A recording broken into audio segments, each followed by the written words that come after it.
ಎಂಎಸ್ಸಿಎಲ್ ನಡೀತಿದೆಯಾ ಕೋಟ್ಯಾಂತರ ರೂಪಾಯಿ ಕಮಿಷನ್ ದಂಧೆ ಭ್ರಷ್ಟಾಚಾರದ ಕೂಪವಾಗಿದೆಯಾ? ಹಾಗಾದ್ರೆ ಕೆಎಸ್ಎಂಎಸ್ಸಿಎಲ್ ನಡೀತಿದೆಯಾ ಕೋಟ್ಯಾಂತರ ರೂಪಾಯಿ ಕಮಿಷನ್ ದಂಧೆ ಭ್ರಷ್ಟಾಚಾರದ ಕೂಪವಾಗ್ತಿದೆಯಾ? ರಾಜ್ಯ ವೈದ್ಯಕೀಯ ಸರಬರಾಜು ನಿಗಮ ಸರ್ಕಾರದ ಖಜಾನೆಗೆ ಕನ್ನ ಹಾಕಿ ಕೋಟ್ಯಾಂತರ ರೂಪಾಯಿ ನುಂಗುತ್ತಿದ್ದಾರಾ? ಶಾಕಿಂಗ್ ಸತ್ಯ ಬಯಲು ಮಾಡ್ತಾ ಇದೆ ನಿಮ್ಮ ಫ್ರೀಡಂ ಟಿವಿ. ಕೆಎಸ್ಎಂಎಸ್ಸಿಎಲ್ ನಲ್ಲಿ ಕೋಟ್ಯಾಂತರ ರೂಪಾಯಿ ಭ್ರಷ್ಟಾಚಾರ ನಡೀತಾ ಇದೆಯಾ? ಹಾಗಾದ್ರೆ ಭ್ರಷ್ಟಾಚಾರದ ಕೂಪವಾಗ್ತಾ ಇದೆಯಾ? ರಾಜ್ಯ ವೈದ್ಯಕೀಯ ಸರಬರಾಜು ನಿಗಮ ಸರ್ಕಾರದ ಖಜಾನೆಗೆ ಕನ್ನ ಹಾಕಿದ್ದಾರಾ? ಹಾಗಾದ್ರೆ ಇವರು ಕನ್ನ ಹಾಕಿರೋದು ಎಷ್ಟು ಗೊತ್ತಾ? ಲಕ್ಷ ಲಕ್ಷ ಅಲ್ಲ, ಕೋಟ್ಯಾಂತರ ರೂಪಾಯಿ ಕನ್ನವನ್ನ ಹಾಕಿದ್ದಾರೆ. ಈ ಒಂದು ಏನಿದೆ ಈ ಕನ್ನ ಹಾಕಿರುವಂತಹದ್ದು, ಹಾಗೆ ಶಾಕಿಂಗ್ ಸತ್ಯವನ್ನ ನಾವು ನಮ್ಮ ಫ್ರೀಡಂ ಟಿವಿ ಈಗ ಬಯಲು ಮಾಡ್ತಾ ಇದೆ. ಹೊಸ ಆರೋಗ್ಯ ಸಚಿವರ ಆಡಳಿತದಲ್ಲೂ ಅಕ್ರಮ ಜೋರು, ಕಮಿಷನ್ ದಂಧೆ ನಡೆಯುತ್ತಿರುವ ಬಗ್ಗೆ ಗಂಭೀರ ಆರೋಪ.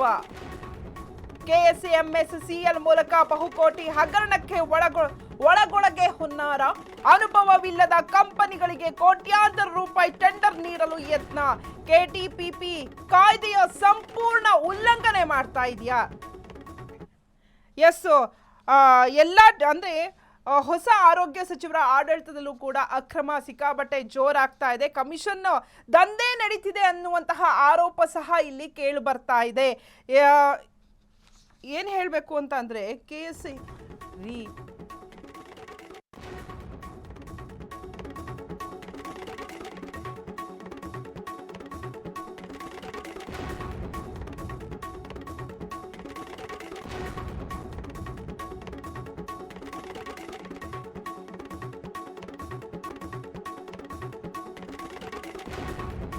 ಆಡಳಿತ ಯಂತ್ರವನ್ನೇ ಕಂಟ್ರೋಲ್ ಮಾಡ್ತಿದ್ದಾರಾ?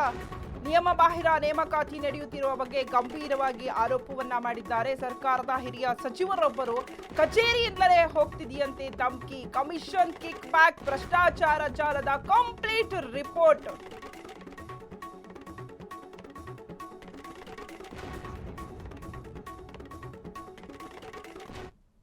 ಎಲ್ಲಾ ಟೆಂಡರ್ಗಳನ್ನ ಒಂದೇ ಕಂಪನಿಗೆ ನೀಡಲು ಕುತಂತ್ರ ನಡೀತಿದ್ಯಾ? ಹಾಗಾದ್ರೆ ರಾಜ್ಯ ವೈದ್ಯಕೀಯ ಸರಬರಾಜು ನಿಗಮದಲ್ಲಿ ಇದ್ದಾನೆ ಒಬ್ಬ ಮಹಾಪುರುಷ. ಎಲ್ಲಾ ಟೆಂಡರ್ಗಳನ್ನ ಒಂದೇ ಕಂಪನಿಗೆ ನೀಡಲು ಕುತಂತ್ರ ನಡೆಸ್ತಾ ಇದೆಯಾ? ರಾಜ್ಯ ವೈದ್ಯಕೀಯ ಸರಬರಾಜು ನಿಗಮದಲ್ಲಿದ್ದಾನೆ ಒಬ್ಬ ಮಹಾಪುರುಷ. ಬ್ರೋಕರ್ ಬಾಲಾಜಿ ಕಂಟ್ರೋಲ್ನಲ್ಲಿದೆ ರಾಜ್ಯ ವೈದ್ಯಕೀಯ ಸರಬರಾಜು ನಿಗಮ. ಕಮಿಷನ್ ದಂಧೆಯಲ್ಲಿ ಉನ್ನತ ಅಧಿಕಾರಿಗಳು ಭಾಗಿಯಾಗಿದ್ದಾರಾ? ಬೆದರಿಕೆ, ಲೂಟಿ, ಅಕ್ರಮದ ಕಂಪ್ಲೀಟ್ ಸ್ಕ್ಯಾಮ್ ರಿಪೋರ್ಟ್ ಸಂಚಲನ. ಕೋಟಿ ಕೋಟಿ ಟೆಂಡರ್ ಫಿಕ್ಸ್ ಅನರ್ಹ ಕಂಪನಿಗೆ ಸಿಗುತ್ತಾ? ಹಾಗಾದ್ರೆ ಏನಿದು ಅಂತ ಹೇಳಿ. ಸೊ ಎಲ್ಲಾ ಟೆಂಡರ್ಗಳನ್ನ ಒಂದೇ ಕಂಪನಿಗೆ ನೀಡೋಕೆ ಕುತಂತ್ರವನ್ನ ಮಾಡಿದ್ದಾನಂತೆ ರಾಜ್ಯ ವೈದ್ಯಕೀಯ. ಎಲ್ಲಾ ಟೆಂಡರ್ಗಳನ್ನ ಒಂದೇ ಕಂಪನಿಗೆ ನೀಡೋಕೆ ಕುತಂತ್ರ ನಡೀತಾ ಇದೆ ಇಲ್ಲಿ ರಾಜ್ಯ ವೈದ್ಯಕೀಯ ಸರಬರಾಜು ನಿಗಮದಲ್ಲಿ. ಆ ಒಬ್ಬ ಮಹಾಪುರುಷ ಇದ್ದಾನೆ. ಅವನು ಏನು ಮಾಡ್ತಾನೆ? ಬ್ರೋಕರ್ ಬಾಲಾಜಿ ಕಂಟ್ರೋಲ್ ಇದ್ದಾನೆ. ಈ ರಾಜ್ಯ ವೈದ್ಯಕೀಯ ಸರಬರಾಜು ನಿಗಮದಲ್ಲಿ ಅವನು ಕಂಟ್ರೋಲ್ ಇದ್ದಾನೆ.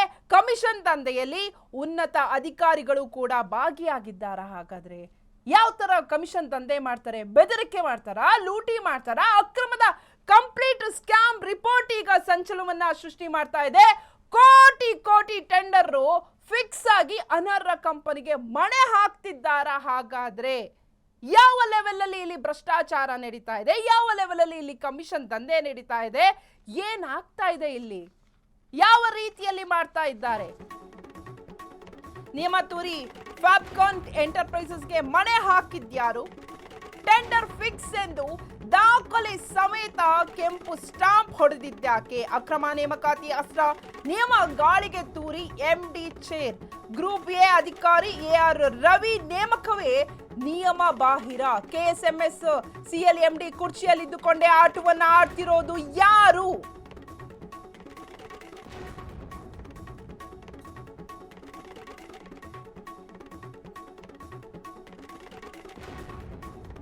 ಫ್ಯಾಬ್ಕಾನ್ ಎಂಟರ್ಪ್ರೈಸಸ್ಗೆ ನಿಯಮವನ್ನ ಉಲ್ಲಂಘಿಸಿ ಮಣೆಯನ್ನ ಹಾಕ್ತಾ ಇರೋದು ಯಾರು? ಅದಕ್ಕೆ ಆದಂತಹ ಒಂದು ನಿಯಮ ಇದೆ, ಅದನ್ನ ಉಲ್ಲಂಘಿಸಿರೋದು ಯಾರು? ಟೆಂಡರ್ ಫಿಕ್ಸ್ ಅಂತ ಹೇಳಿ ದಾಖಲೆ ಸಮೇತ ಕೆಂಪು ಸ್ಟಾಪ್ ಹೊಡೆದಿದ್ದಾದ್ರೂ ಯಾಕೆ? ಅಕ್ರಮ ನೇಮಕಾತಿ ಅಸ್ತ್ರ ನಿಯಮಗಳಿಗೆ ಗಾಳಿಯನ್ನ ತೂರಿದ್ರ MD ಚೇರ್ ಗ್ರೂಪ್ ಎ ಅಧಿಕಾರಿಗಳು. ಅಂದರೆ AR ರವಿ ನೇಮಕವೇ ನಿಯಮ ಬಾಹಿರ. KSC MSCL MD ಕುರ್ಚಿಯಲ್ಲಿ ಇದ್ಕೊಂಡೆ ಆಟವಾಡ್ತಿರೋದು ಯಾರು? ಆ ಕುರ್ಚಿಯ ಹಿಂದಿರೋರು ಯಾರು? ಅವ್ರನ್ನ ಆಟ ಆಡಿಸ್ತಿರೋದು, ಇಡೀ ಒಂದು ನಿಗಮವನ್ನ ಆಟ ಆಡಿಸ್ತಿರೋದು ಯಾರು?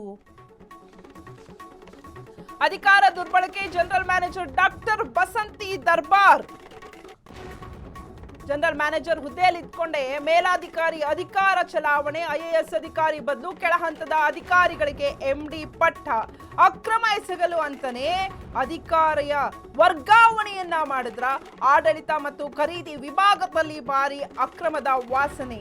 UT ಖಾದರ್ ಆಫೀಸ್ನಿಂದ ಧಮ್ಕಿ, ಹಫ್ತಾ ನೀಡದಿದ್ರೆ ಕಟ್ಟ. ಆಥರೈಸೇಷನ್ ನೀಡುವಂತೆ ಸಚಿವ ಕಚೇರಿಯಿಂದ ಕರೆ ಮಾಡ್ತಾರ. ಅಧಿಕಾರವನ್ನ ದುರ್ಬಳಕೆ ಮಾಡ್ತಾರಾ? ಹಾಗಾದ್ರೆ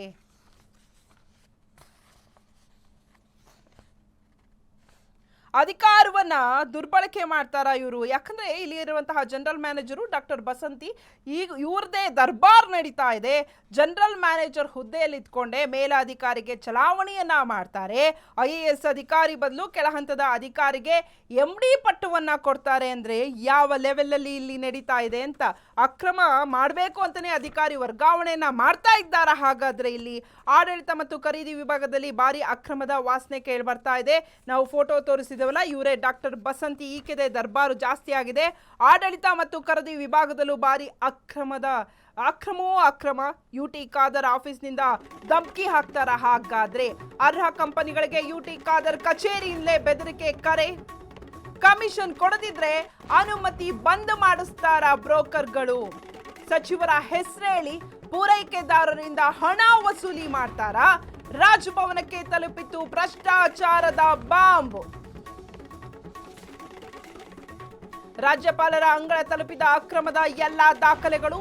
ಪೋಸ್ಟರ್ ರಿಲೀಸ್ ಮಾಡಿ ಕೈ ಸರ್ಕಾರದ ವಿರುದ್ಧ ಪಕ್ಕಾ ಪುರಾವೆ ಸಲ್ಲಿಕೆ.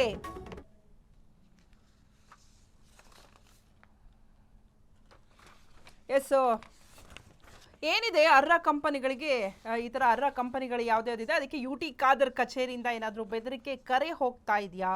ಕಮಿಷನ್ ಕೊಡದಿದ್ರೆ ಅನುಮತಿ ಬಂದ್ ಮಾಡಿಸ್ತಾರಂತೆ ಬ್ರೋಕರ್ಗಳು. ಏನಾದ್ರು ಬಂದ್ ಮಾಡಿಸ್ತಾರ ಹಾಗಾದ್ರೆ ಬ್ರೋಕರ್ಗಳು? ಸಚಿವರ ಹೆಸರೇಳಿ ಪೂರೈಕೆದಾರರಿಂದ ಹಣ ವಸೂಲಿ ಮಾಡ್ತಾ ಇದ್ದಾರಂತೆ. ರಾಜಭವನಕ್ಕೆ ಇದೆಲ್ಲವೂ ಕೂಡ ತಲುಪಿದೆ. ಏನು ಭ್ರಷ್ಟಾಚಾರ ನಡೀತಿದೆ ಆ ಭ್ರಷ್ಟಾಚಾರದ ಬಾಂಬ್ ರಾಜಭವನಕ್ಕೆ ತಲುಪಿದೆ. ರಾಜ್ಯಪಾಲರ ಅಂಗಳಕ್ಕೆ ತಲುಪಿದೆ. ಇವರೆಲ್ಲರೂ ಅಕ್ರಮ ಮಾಡ್ತಿರುವಂತಹ ದಾಖಲೆಗಳ ಸಮೇತ ತಲುಪಿದೆ. ಇನ್ನು ಪೋಸ್ಟರ್ ರಿಲೀಸ್ ಮಾಡಿ ಕೈ ಸರ್ಕಾರದ ವಿರುದ್ಧ ಪಕ್ಕಾ ಪುರಾವೆಯನ್ನು ಸಹ ಸಲ್ಲಿಸ್ತಾರೆ. ಸೊ KSMSCL ನಲ್ಲಿ ಕೋಟ್ಯಾಂತರ ರೂಪಾಯಿ ಕಮಿಷನ್ ದಂಧೆ ನಡೀತಾ ಇದೆ. ಇನ್ನು ಇಲ್ಲಿರುವಂತಹವರು ಅಧಿಕಾರದ ದುರ್ಬಳಕೆ ಮಾಡ್ತಾ ಇದ್ದಾರೆ. ಯಾರೋ MD ಆಗೋದು, MD ಪಟ್ಟಕ್ಕೆ ಇನ್ಯಾರನೋ ಕೂರಿಸ್ತಾರೆ. MD ಪಟ್ಟಕ್ಕೆ IAS ಅಧಿಕಾರಿನ ಕೂರಿಸೋ ಬದಲು ಕೆಳ ಹಂತದ ಅಧಿಕಾರಿಗಳಿಗೆ MD ಪಟ್ಟ ಕೊಡ್ತಾರೆ. ಬಿಕಾಸ್ ಇಲ್ಲಿ ಅಕ್ರಮ ಮಾಡೋಕೆ, ಭ್ರಷ್ಟಾಚಾರ ಮಾಡೋಕೆ, ಏನಾದರೂ ಈ ಥರ ಭ್ರಷ್ಟಾಚಾರ ಅಥವಾ ಅಕ್ರಮನ ಏನಾದರೂ ಅಲ್ಲೊಂಚೂರು ತಡೆಯೋಕೆ ನೋಡಿದ್ರೆ UT ಖಾದರ್ ಆಫೀಸಿಂದ ಧಮ್ಕಿ ಹೋಗುತ್ತಂತೆ. ಅಂದರೆ ಈ ಥರ ಕಂಪನಿಗಳಿಗೆ UT ಖಾದರ್ ಕಚೇರಿಯಿಂದಲೇ ಬೆದರಿಕೆಯ ಕರೆ ಹೋಗುತ್ತೆ. ಅಂದರೆ ಎಲ್ಲಿದ್ದಾರೆ UT ಖಾದರ್ ಅಂತ. ಸೊ ಈ ಥರ ಕೋಟ್ಯಾಂತರ ರೂಪಾಯಿ ಕಮಿಷನ್ ದಂಧೆ ನಡೀತಾ ಇದೆ. ಬೆದರಿಕೆ, ಲೂಟಿ, ಅಕ್ರಮದ ಕಂಪ್ಲೀಟ್ ಸ್ಕ್ಯಾಮ್ ಸ್ಟೋರಿಯನ್ನು ನಾವು ರಿಪೋರ್ಟ್ನೇ ತೋರಿಸ್ತಾ ಇದ್ದೀವಿ. ನೀವು ಗಮನಿಸ್ತಾ ಇರ್ಬೋದು. ಕರ್ನಾಟಕ ರಾಜ್ಯ ವೈದ್ಯಕೀಯ ಸರಬರಾಜು ನಿಗಮ ಅಲ್ಲಿ ನಡೀತಿದೆಯಾ? ಹಾಗಾದ್ರೆ ಕಮಿಷನ್ ದಂಧೆ, ಕೋಟಿ ಟೆಂಡರ್ನ ಫಿಕ್ಸ್ ಮಾಡ್ತಾರಂತೆ. ಅನರ್ಹರಿಗೆ ಮಣೆ ಹಾಕ್ತಿದ್ಯಾ? ಹಾಗಾದ್ರೆ ನಿಯಮವನ್ನ, ಅಲ್ಲಿರುವಂತಹ ರೂಲ್ಸ್ ಅಂಡ್ ರೆಗ್ಯುಲೇಷನ್ ಎಲ್ಲವನ್ನ ಬ್ರೇಕ್ ಮಾಡ್ತಾರಂತೆ AR ರವಿ. ಸೊ ಇಲ್ಲಿ ಏನೇನು ಆರೋಗ್ಯ ಸಚಿವರ ಆಡಳಿತದಲ್ಲೂ ಕೂಡ ಸಿಕ್ಕಾಬಟ್ಟೆ ಅಕ್ರಮ ಜೋರಾಗ್ತಾ ಇದೆ.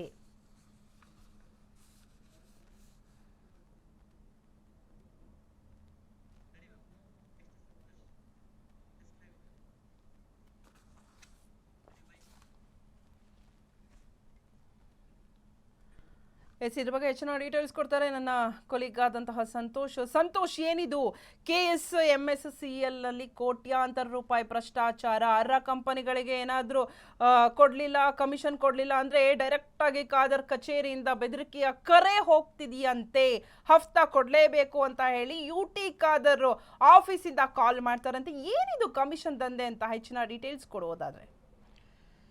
ಶಿಲ್ಪಾ, ರಾಜ್ಯ ವೈದ್ಯಕೀಯ ಸರಬರಾಜು ನಿಗಮ ಇದು ಪ್ರತಿಯೊಂದು ಆಸ್ಪತ್ರೆಗಳಲ್ಲಿ ಏನು ಕುಂದು ಕೊರತೆಗಳಿದೆ, ಅದು ಮೆಡಿಸಿನ್ ಆಗಿರಬಹುದು ಅಥವಾ ವೈದ್ಯಕೀಯ ಎಕ್ವಿಪ್ಮೆಂಟ್ಸ್ಗಳಾಗಿರಬಹುದು, ಇದೆಲ್ಲವನ್ನೂ ಕೂಡ ಕೊಡಮಾಡುವಂತಹ ಒಂದು ಸಂಸ್ಥೆ, ಆ ಕುಂದು ಕೊರತೆಗಳನ್ನು ಪೂರೈಕೆ ಮಾಡುವಂತಹ ಒಂದು ಸಂಸ್ಥೆ.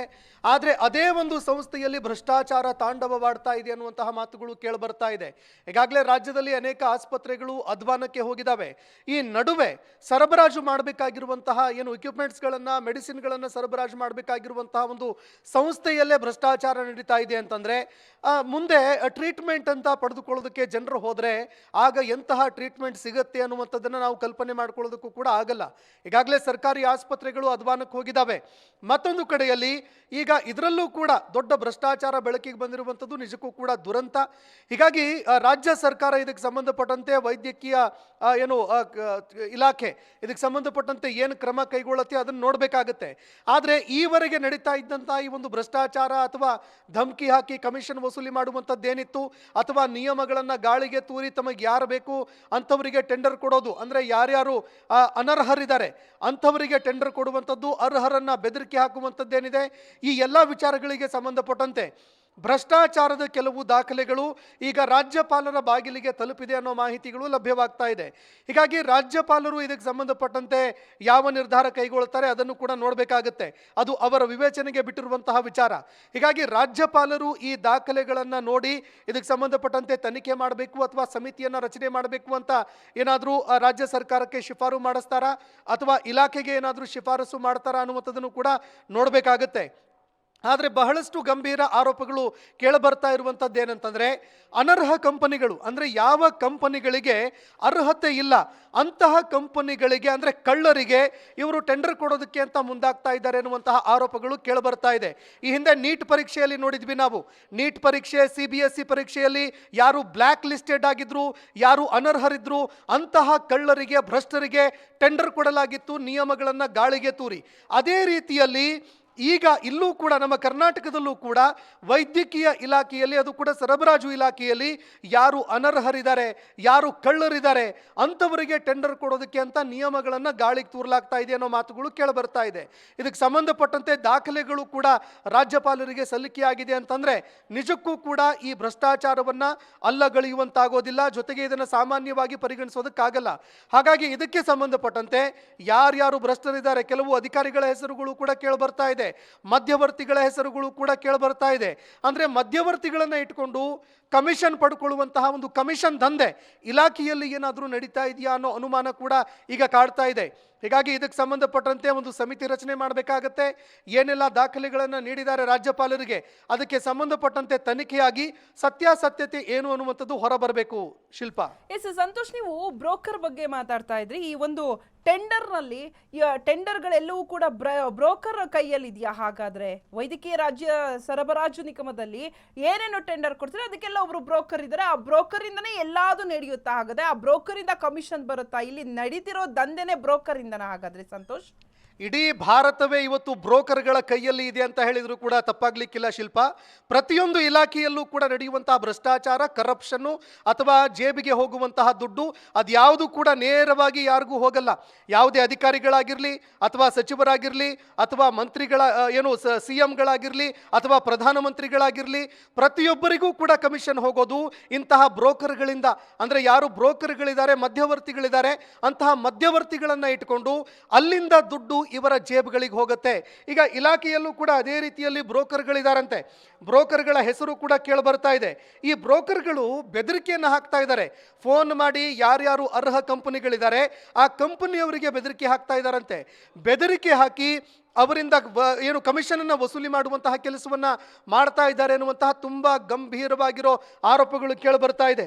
ಜೊತೆಗೆ ಇದಕ್ಕೆ ಸಂಬಂಧಪಟ್ಟಂತೆ ಇವರು ಯಾರು ಏನು ಬ್ರೋಕರ್ಗಳಿದ್ದಾರೆ, ಈ ಬ್ರೋಕರ್ಗಳಿಗೆ ಸಂಬಂಧಪಟ್ಟಂತೆ ಅದರ ಜೊತೆಗೆ IAS ಅಧಿಕಾರಿಗಳ ಕೈಯಲ್ಲಿ ಸಂಪೂರ್ಣವಾಗಿರುವಂತಹ ಒಂದು ಸುಪರ್ದಿಯಲ್ಲಿ ಇರಬೇಕು. ಅಂದರೆ ಏನೇ ಡಿಸಿಷನ್ಗಳನ್ನು ತೆಗೆದುಕೊಂಡ್ರೂ ಕೂಡ IAS ಅಧಿಕಾರಿಗಳು ತೆಗೆದುಕೊಳ್ಬೇಕು. ಅಂದರೆ ಟೆಂಡರ್ಗಳ ಹಂಚಿಕೆ ಆಗಿರಬಹುದು, ಅಥವಾ ಟೆಂಡರ್ಗಳ ಒಂದು ಹಣ ಏನಿದೆ ಅದನ್ನು ನಿಗದಿ ಮಾಡಿರುವಂತಹ ವಿಚಾರ ಆಗಿರಬಹುದು, ಅಥವಾ ಸೂಚನೆ ನಿಯಮಗಳೇನಿರುತ್ತೆ ಆ ನಿಯಮಗಳನ್ನು ರೂಪಿಸುವಂಥದ್ದಾಗಿರಬಹುದು.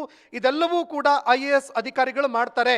ಆದರೆ ಇಲ್ಲಿ IAS ಅಧಿಕಾರಿಗಳ ಬದಲಾಗಿ ಎಲ್ಲವೂ ಕೂಡ ಬ್ರೋಕರ್ಗಳು ನಿರ್ವಹಣೆ ಮಾಡ್ತಾ ಇದ್ದಾರೆ ಅನ್ನೋ ಗಂಭೀರಕ್ಕೂ ಗಂಭೀರ ವಿಚಾರ ಕೇಳಿ ಬರ್ತಾ ಇದೆ. ಹೀಗಾಗಿ ಇದಕ್ಕೆ ಸಂಬಂಧಪಟ್ಟಂತೆ ಯಾರು ಹಾಗಾದ್ರೆ ಆ ಬ್ರೋಕರ್ಗಳು, ಈ ಬ್ರೋಕರ್ಗಳ ವಿರುದ್ಧ ಯಾಕೆ ಕ್ರಮ ಆಗ್ತಾ ಇಲ್ಲ? ಬ್ರೋಕರ್ಗಳನ್ನ ಇಟ್ಕೊಂಡು ಇಲಾಖೆಯಲ್ಲಿ ಸಚಿವಾಲಯ ಅಂದ್ರೆ ಸಚಿವರು ಏನಿದ್ದಾರೆ ಇವರು ನೇರವಾಗಿ ಅವರಿಂದ ಕಮಿಷನ್ ಪಡ್ಕೊಂಡು ಏನಾದರೂ ಕೆಲಸ ಮಾಡ್ತಾ ಇದ್ದಾರಾ? ಈ ವಿಚಾರಕ್ಕೆ ಸಂಬಂಧಪಟ್ಟಂತೆ ವಿಸ್ತೃತವಾಗಿ ತನಿಖೆ ಆಗಬೇಕಾಗತ್ತೆ. ತನಿಖೆಯ ಆಧಾರದ ಮೇಲೆ ಯಾರ್ಯಾರು ಭ್ರಷ್ಟರು ಏನು ಕರಪ್ಟೆಡ್ ಇದ್ದಾರೆ ಇವರೆಲ್ಲರ ವಿರುದ್ಧವೂ ಕೂಡ ಕಠಿಣಕ್ಕೂ ಕಠಿಣ ಕ್ರಮ ಆದಾಗ ಮಾತ್ರ ಈ ರೀತಿಯಾದಂತಹ ಭ್ರಷ್ಟಾಚಾರಕ್ಕೆ ಕಡಿವಾಣ ಹಾಕೋದಕ್ಕೆ ಸಾಧ್ಯವಾಗುತ್ತೆ. ಶಿಲ್ಪಾ, ಎಸ್ ಸಂತೋಷ್, ನೀವು IAS ಅಧಿಕಾರಿಗಳ ಬಗ್ಗೆ ಹೇಳ್ತಾ ಇದ್ರೆ ಆಕ್ಚುಲಿ MD ಸೀಟಲ್ಲಿ ಕೂರ್ಬೇಕಾದ್ರೆ IAS ಅಧಿಕಾರಿಗಳ IAS ಆಗಿರ್ಬೇಕು, ಅವರು MD ಚೇರಲ್ಲಿ ಕೂರ್ತಾರೆ, MD ಪಟ್ಟವನ್ನ ಅಲಂಕರಿಸ್ತಾರೆ. ಆದ್ರೆ ಇಲ್ಲಿ IAS ಅಧಿಕಾರಿಗಳು MD ಆಗ್ತಾ ಇಲ್ಲ, ಇದರ ಬದಲಾಗಿ ಯಾರೋ ಕೆಳಗಿನ ಹಂತದವರು ಇರ್ತಾರಲ್ಲ ಅವರು MD ಪಟ್ಟವನ್ನ ಏರುತ್ತಾರೆ. ಅವರು ಅಲ್ಲಿಂದ ಸ್ಟಾರ್ಟ್ ಆಗುತ್ತೆ ನೋಡಿ, ಇಲ್ಲಿ ಕಮಿಷನ್ ದಂಧೆ, ಆ ದಂಧೆ, ಈ ದಂಧೆ, ಭ್ರಷ್ಟಾಚಾರ ಅಲ್ವಾ? ಶಿಲ್ಪಾ, ಕೇವಲ ಕೆಳ ಹಂತದಲ್ಲಿ ಇರುವಂತಹ ಅಧಿಕಾರಿಗಳನ್ನು ತಂದು ಮೇಲಕ್ಕೆ ಕೂರಿಸುವಂಥದ್ದಲ್ಲ. ಈ ದೇಶದಲ್ಲಿ ಇವತ್ತು ಏನು ನಡೀತಾ ಇದೆ ಅಂತಂದ್ರೆ, ಬೇರೆ ಇಲಾಖೆಯಲ್ಲಿ ಇರುವಂತಹ ಕಳ್ಳ ಅಧಿಕಾರಿಗಳು ಯಾರಿದ್ದಾರೆ, ರಿಟೈರ್ ಆಗಿರುವಂತಹ ಅಧಿಕಾರಿಗಳು ಯಾರಿದ್ದಾರೆ, ಅವರಿಗೂ ಇಲಾಖೆಗೂ ಸಂಬಂಧನೇ ಇಲ್ಲ. ಅವ್ರು ಹೊರಗೆ ಹೋಗಬೇಕು, ರಿಟೈರ್ ಆಗಿದ್ದಾರೆ, ಮನೆಯಲ್ಲಿ ಕೂತ್ಕೊಳ್ಬೇಕು, ಅವರೆಲ್ಲರೂ ಕೂಡ ಪೆನ್ಷನ್ ಎಣಿಸ್ಕೊಂಡು ಅವರನ್ನ ಇಟ್ಕೊಂಡು ಕೆಲಸ ಮಾಡುವಂತಹ ಒಂದು ದುಸ್ಥಿತಿ ಬರ್ತಾ ಇದೆ ಅಂತಂದ್ರೆ ನಿಜಕ್ಕೂ ಕೂಡ ಹಾಸ್ಯಾಸ್ಪದ, ನಿಜಕ್ಕೂ ಕೂಡ ದುರ್ದೈವ.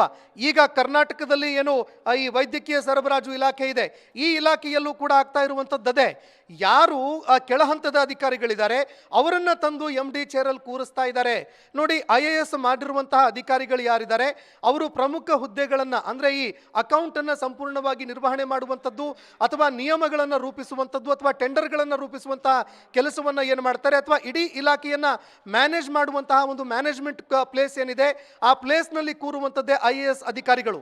ಆದರೆ ಇಲ್ಲಿ ಆಗ್ತಾ ಇರುವಂಥದ್ದೇನು ಅಂತಂದ್ರೆ, ಯಾರು ಕೆಳ ಹಂತದ ಅಧಿಕಾರಿಗಳಿದ್ದಾರೆ ಅಂಥವರನ್ನ ತಂದು ಆ ಒಂದು ಸ್ಥಾನದಲ್ಲಿ ಕೂರಿಸಲಾಗ್ತಾ ಇದೆ, MD ಸ್ಥಾನದಲ್ಲಿ ಕೂರಿಸಲಾಗ್ತಾ ಇದೆ. ಕೂರಿಸ್ಬಿಟ್ಟು ನಂತರದಲ್ಲಿ ಏನಾಗುತ್ತೆ ಅಂತಂದ್ರೆ, ಒಬ್ಬ ಕೆಳ ಹಂತದ ಅಧಿಕಾರಿ ಮೇಲ್ ಹಂತಕ್ಕೆ ತನಗೆ ಅರ್ಹತೆ ಇಲ್ಲದಂತಹ ಒಂದು ಸ್ಥಾನಕ್ಕೆ ಬಂದು ಕೂರ್ತಾರೆ ಅಂತಂದ್ರೆ ಕೋಟಿ ಕೋಟಿ ಹಣವನ್ನು ಕೊಟ್ಟು ಆ ಸ್ಥಾನಕ್ಕೆ ಬಂದು ಕೂರ್ತಾರೆ. ಅದಾದ ನಂತರದಲ್ಲಿ ತಾನು ಕೊಟ್ಟಿರುವಂತಹ ದುಡ್ಡೇನಿದೆ ಅದನ್ನು ರಿಕವರ್ ಮಾಡ್ಕೊಳ್ಳೋದಕ್ಕೆ ಅಂತ ಆತ ಭ್ರಷ್ಟಾಚಾರ ಮಾಡಲೇಬೇಕಾಗತ್ತೆ. ಹೀಗಾಗಿ ಭಾರತ ಇವತ್ತು ಎಂತಹ ಸ್ಥಿತಿಗೆ ತಲುಪಿದೆ ಅಂತಂದ್ರೆ, ಈ ದೇಶವನ್ನ ಸುಧಾರಣೆ ಮಾಡೋದಕ್ಕೆ ಆಗಲ್ವೇನೋ ಅಂತಹ ಒಂದು ಸ್ಥಿತಿಗೆ ತಲುಪಿದೆ ನೋಡಿ. ಸಾವಿರಾರು ಕೋಟಿ ರೂಪಾಯಿ ಟೆಂಡರ್ಗಳು ಇತ್ತೀಚೆಗೆ ನೋಡ್ತಾ ಇದ್ದೀವಿ, ಮಳೆ ಆಗ್ತಾ ಇದೆ. 4,000-5,000 ಕೋಟಿ ರೂಪಾಯಿಯ ರಸ್ತೆಗಳೇನಿದ್ದಾವೆ ಒಂದೇ ಒಂದು ಮಳೆಗೆ ಸಂಪೂರ್ಣವಾಗಿ ಕೊಚ್ಚಿ ಹೋಗ್ತಾ ಇದೆ ಅಂತಂದ್ರೆ ಭ್ರಷ್ಟಾಚಾರ. ಈ ದೇಶದಲ್ಲಿ ಅಣ್ಣಾ ಆಂದೋಲನ ನೋಡಿದ್ವಿ ನಾವು. ಅಣ್ಣಾ ಆಂದೋಲನವನ್ನು ಕೂಡ ಮೀರಿಸಿ ಇವತ್ತಿನ ದೇಶದಲ್ಲಿ ಈ ನಮ್ಮ ದೇಶದಲ್ಲಿರೋ ಭ್ರಷ್ಟಾಚಾರ ಏನಿದೆ ಇದನ್ನ ನಿರ್ಮೂಲನೆ ಮಾಡೋದಕ್ಕೆ ಆ ದೇವರೇ ಬಂದರೂ ಕೂಡ ಸಾಧ್ಯ ಇಲ್ಲ ಅನ್ನುವಂತಹ ಒಂದು ಸ್ಥಿತಿ ನಿರ್ಮಾಣ ಆಗಿದೆ. ಅದು ಕೂಡ ಈಗ ನೋಡ್ತಾ ಇದ್ದೀವಿ ದೃಶ್ಯಾವಳಿಯಲ್ಲಿ. ಈಗಾಗಲೇ ಏನಂತಂದ್ರೆ, ಈ ಕೆಳ ಹಂತದ ಅಧಿಕಾರಿಗಳನ್ನ ಕೂರಿಸೋದು ತಂದು, ಮತ್ತೊಂದು ಕಡೆಯಲ್ಲಿ ಯಾರಾದರೂ ರಿಟೈರ್ ಆಗಿರುವಂತಹ ಅಯೋಗ್ಯ ಅಧಿಕಾರಿಗಳು ಯಾರಿದ್ದಾರೆ ಅಂಥವ್ರನ್ನ ತಂದು ಒಳಗಡೆ ಕೂರಿಸ್ಕೊಂಡು ಬಿಡೋದು.